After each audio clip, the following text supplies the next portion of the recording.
Headlines नंतर आता पाहूयात 5 वाजताच्या 5 महत्त्वाच्या बातम्या। पुण्यामधल्या कोंढवा परिसरामध्ये गोळीबार झाला। या गोळीबारामध्ये एकाचा मृत्यू झाला। या संदर्भातली अधिक माहिती घेऊयात माझी सहकारी रेवती हिंगवे यांच्याकडून।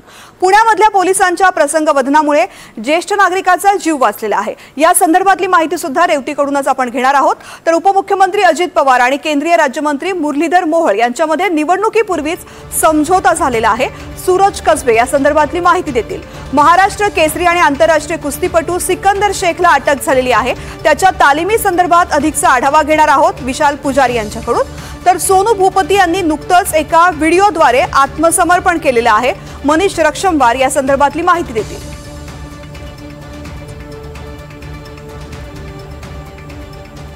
तर पुण्यातल्या गोळीबारासंदर्भातली पहिली बातमी आहे। पुण्यातील कोंढवा परिसरामध्ये गोळीबार झाला आणि या गोळीबारामध्ये एकाचा मृत्यू झालेला आहे। कोंढवा परिसरामध्ये खडी मशीन चौकामध्ये हा गोळीबार करण्यात आलेला आहे। गणेश काळे या तरुणाचा गोळीबारामध्ये मृत्यू झालाय। गणेश काळे हा आंदेकर टोळीतला दत्ता काळे याचा भाऊ असल्याची माहिती मिळते। आरोपीनं 4 गोळ्या झाडल्यात, त्यानंतर कोयत्यानं वारही केले।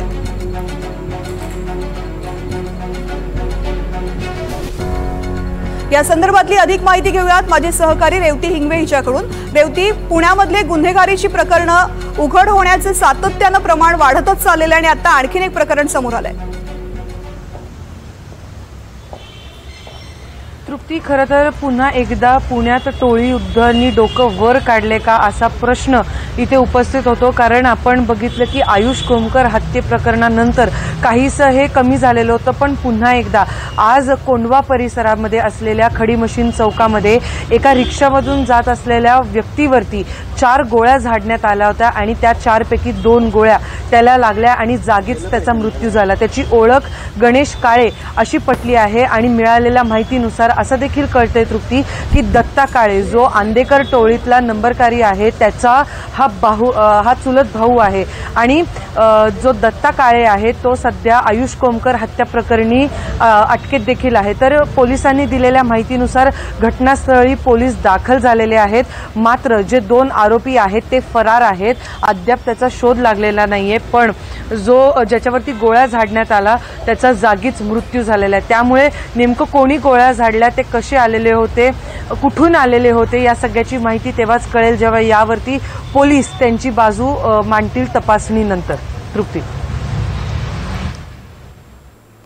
निश्चित रेवती, धन्यवाद संपूर्ण माहिती करता आणि तुझ्याकडून अपडेट्स आणखीन घ्यायचे, त्यामुळे माझ्यासोबत अशीच राहा।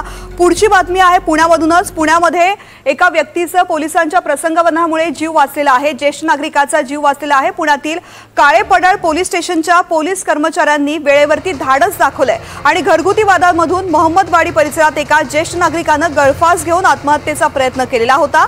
यावेळी काळेपडळ पोलीस ठाण्याच्या बीट मार्शलनं दरवाजा तोडून गळफास घेत असलेल्या व्यक्तीला खाली उतरवून हॉस्पिटलमध्ये दाखल केलं आणि त्यामुळे त्यांचा जीव वाचलेला आहे। तर पुण्यातल्या या बातमी संदर्भातले अपडेट सुद्धा आपण रेवतीकडूनच घेऊयात। रेवती, नेमकं काय घडलेलं होतं, कशा प्रकारे या व्यक्तीचा जीव वाचवण्यात पोलिसांना यश आलंय? खरं तर तृप्ती, आपण जर त्या व्हिडिओमधनं नीट बघितलं तर एक वयस्कर माणूस आपल्या घरगुती वादामुळे गळफास घ्यायला निघालेला होता। मात्र पोलिसांची समयसूचकता आपण तिकडे बघितली पाहिजे आणि त्यांचं कौतुक त्यासाठी केलं पाहिजे। खरं तर त्यांनी दरवाजा तोडून, जो आतनं लावलेला होता, विटेचा वापर करून आणि त्याच्यावरती लाथाबुक्क्यांनी मारहाण करून तो दरवाजा त्यांनी तोडला आणि तिकडे जो एक वयस्कर व्यक्ती आहे त्यांनी गळफास घेण्याचा प्रयत्न केला। त्वरितच त्याला CPR देऊन त्याला शुद्धीवरती आणलं आणि त्वरित त्याला एका रुग्णालयात दाखल करण्यात आलेलं होतं। मात्र त्याचे जे नातेवाईक आहेत त्यांनी आता अशी अपडेट दिलेली आहे की त्यांची जी तब्येत आहे ती स्थिर आहे। तर त्यामुळे तृप्ती, या सगळा जो समयसूचकतेपणा दाखवला काळेपडळ पोलिसाच्या बीट मार्शलनी, त्याचं कौतुक सर्वत्र केलं जातंय। कारण आपण त्या व्हिडिओमधनं बघू शकतो की समयसूचकतापणा जर दाखवली तर एखाद्याचा जीव कसा वाचू शकतो। तृप्ती, निश्चित रेवती, अत्यंत चांगली बातमी आहे की पोलिसांच्या धाडसामुळे एका व्यक्तीचा जीव वाचलेला आहे। पुढची बातमी सुद्धा पुण्यामधूनच आहे। पुण्यामध्ये एक महत्त्वाची घडामोड काल संध्याकाळी घडलेली आहे। महाराष्ट्राच्या ऑलिम्पिक समिती संदर्भात मोठी माहिती समोर येते। उपमुख्यमंत्री अजित पवार आणि केंद्रीय राज्यमंत्री मुरलीधर मोहोळांमध्ये निवडणुकीपूर्वीच समझोता झालेला आहे। महाराष्ट्र ऑलिम्पिक असोसिएशनच्या अध्यक्षपदी अजित पवार यांच्यासोबत मुरलीधर मोहोळ यांनाही संधी मिळणार आहे। अध्यक्षपदाच्या अर्धा कार्यकाळाची विभागणी दोघांनाही मिळणार आहे। निवडणुकीपूर्वी मित्र पक्षाशी समझोता झाल्यामुळे अजित पवारांच्या अध्यक्षपदाचा मार्ग सुद्धा मोकळा झालेला आहे। आणि याच बैठकी संदर्भातले अपडेट्स घेऊयात माझे सहकारी सूरज कसबे यांच्याकडून। सूरज, अजित पवार आणि मुरलीधर मोहोळ यांच्यामध्ये नेमकी काय बैठक झाली, काय चर्चा झालेली आहे आणि अध्यक्षपदासंदर्भात निर्णय नेमका काय झालाय?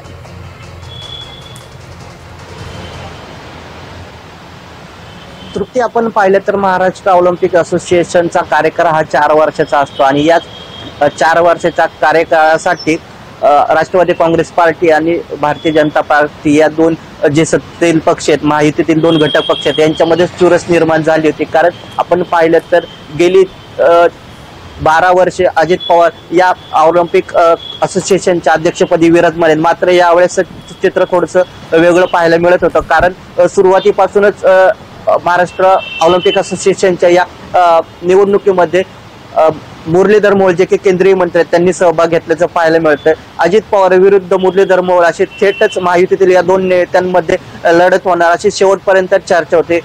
काल रात्री आपण पाहिलं तर राष्ट्रवादी काँग्रेस पार्टीचे नेते प्रफुल्ल पटेल त्याचबरोबर सुनील तटकरे यांनी भाजपच्या काही नेत्यांशी भेटून याबाबत चर्चा केली असल्याची माहिती खात्रीदायक सूत्रांनी दिली। त्यानुसार आता अशी शक्यता निर्माण झाली की अध्यक्षपदी आता थेट अजित पवार हेच विराजमान होणार आहेत। यातून असं एक स्पष्ट होतंय की मुरलीधर मोहोळ यांनी अध्यक्ष पदातून माघार घेतल्याचं पाहायला मिळालं। त्यामुळे आता अजित पवार हे अध्यक्षपदी विराजमान होतील तर मुरलीधर मोहोळ हे वरिष्ठ उपाध्यक्षपदी विराजमान होतील। त्यामुळे जो 4 वर्ष अध्यक्षपदाचा कार्यकाळ आहे याच्यामध्ये 2 वर्षे 2 वर्ष अजित पवारांकडे तर 2 वर्ष मुरलीधर मोहोळ यांच्याकडे हे पद देणार आहे। त्यामुळेच कुठेतरी या दोन्ही नेत्यांमध्ये समझोता झाल्याचे चित्र पाहायला मिळते आणि अजित पवारांचे जे पॅनलमधील 21 उमेदवार होतील यातील 3 उमेदवार हे पूर्णपणे बिनविरोध निवडून आल्याचं सुद्धा पाहायला मिळतं। त्यामुळे उद्या 2 नोव्हेंबर रोजी पुण्यातील कॅन्डिडेट बोर्ड परिसरामध्ये ही निवडणूक होणार होते। त्या निवडणुकीपूर्वीच अध्यक्ष आणि हे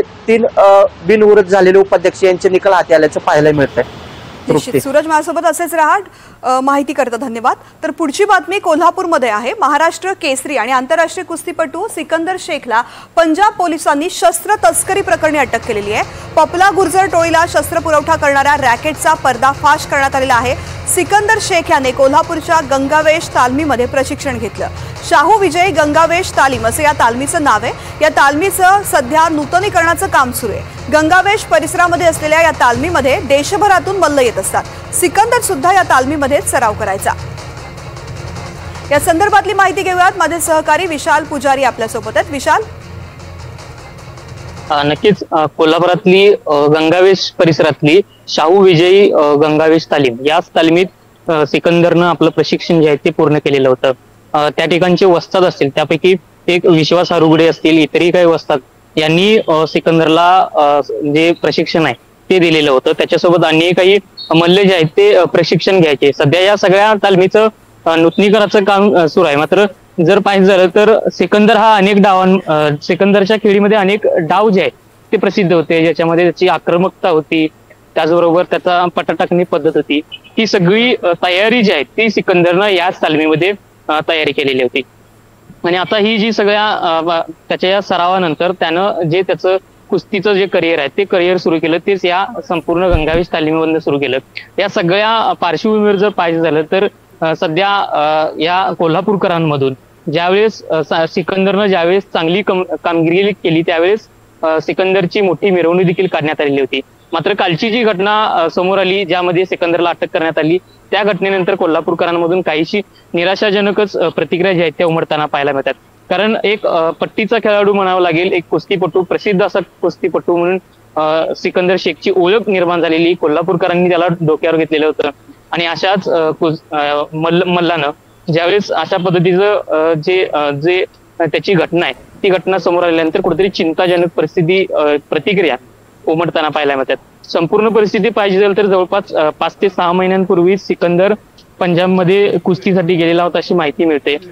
आणि याच दरम्यान त्याची काही लोकांशी संपर्क झाला असावा आणि त्यातूनच हा सगळा प्रकार जो आहे तो झाला असावा, अशा शक्यता ज्या आहेत त्या वर्तवण्यात येत आहेत. मात्र जर पाहिजे झालं तर येणाऱ्या काळामध्ये हिंद केसरी सारखी स्पर्धा आहे, इतरही काही स्पर्धा आहेत. आंतरराष्ट्रीय पातळीवर सिकंदरला जाण्याची संधी होती आणि ही संधी जी आहे ती या संधीवर या सगळ्या सिकंदरच्या सध्याच्या प्रकरणाचा परिणाम जो आहे तो होणार आहे. आणि त्याचबरोबर महाराष्ट्रातल्या कुस्तीवर सुद्धा याचा थोडाफार का होईना परिणाम जो आहे तो दिसणार असल्याचं पाहायला मिळत आहे.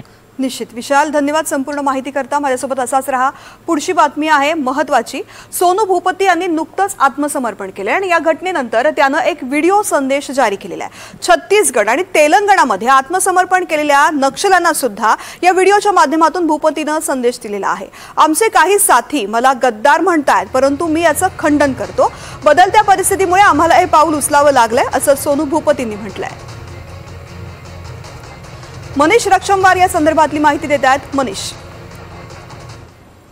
नक्कीच तृप्ती, आपण येत्या काही दिवसामध्ये बघितलेलं आहे जसं गडचिरोली, छत्तीसगड आणि आंध्र प्रदेशमध्ये सुद्धा नक्षली चकमक्या मोठ्या प्रमाणात वाढल्या होत्या आणि अमित शहाजीनं जे सांगितलेलं होतं की 2026 पर्यंत आम्ही पूर्णपणे नक्षली समाप्त करू, त्याच अनुषंगाने वाढलेल्या चकमकीमुळे व त्याचे मोठे जे नक्षली नेते होते जसं बसवराजू सारखे सुद्धा मोठे मोठे नक्षली मारला गेलेले होते. त्यामुळे नक्षल्यांच्या मनात कुठेतरी आता भीती निर्माण झाली होती. त्यामुळे नक्षल्यांनी आत्मसमर्पण करण्याचे ठरवले आणि सर्वात महत्वाचं म्हणजे गडचिरोली जिल्ह्यामध्ये सोनू उर्फ भूपती याने आपल्या 60 साथीदारासह आत्मसमर्पण केले होते. आणि महत्वाचं म्हणजे या आत्मसमर्पणाला महाराष्ट्राचे मुख्यमंत्री देवेंद्र फडणवीस सुद्धा उपस्थित होते. त्यानंतर मग छत्तीसगडमध्ये 210 नक्षल्यांनी आत्मसमर्पण केले होते मोठ्या नेत्यासह. परंतु आता जे मध्यंतरी काळामध्ये काही नक्षली पत्रक टाकत होते की त्याच्यामध्ये त्यांना भूपतीला वगैरे गद्दार असं म्हटलं गेलेलं होतं, परंतु आज जे व्हिडिओ त्यांनी जारी केली आहे भूपतीने त्याच्यात त्यांनी खंडन केलेलं आहे की जी परिस्थिती ज्यांच्यावर निर्माण झालेली होती त्या परिस्थितीमुळे त्यांना आत्मसमर्पण करावं लागलं. आणि बाकी इतर साथींना सुद्धा त्यांनी आवाहन केलेलं आहे की तुम्ही सुद्धा आत्मसमर्पण करा आणि मुख्य प्रवाहामध्ये या, अशा पद्धतीनं सोनू उर्फ भूपतीनं याने आवाहन केलेलं आहे. तृप्ती. निश्चित. मनीष, धन्यवाद संपूर्ण माहिती करता. तर या होत्या 5 वाजताच्या 5 महत्त्वाच्या बातम्या, ज्या संदर्भातली माहिती आपल्या प्रतिनिधींकडून आपण घेतलेली आहे. राज्यभरातल्या या महत्त्वाच्या बातम्या पाहिल्यानंतर पुढची बातमी पाहूयात.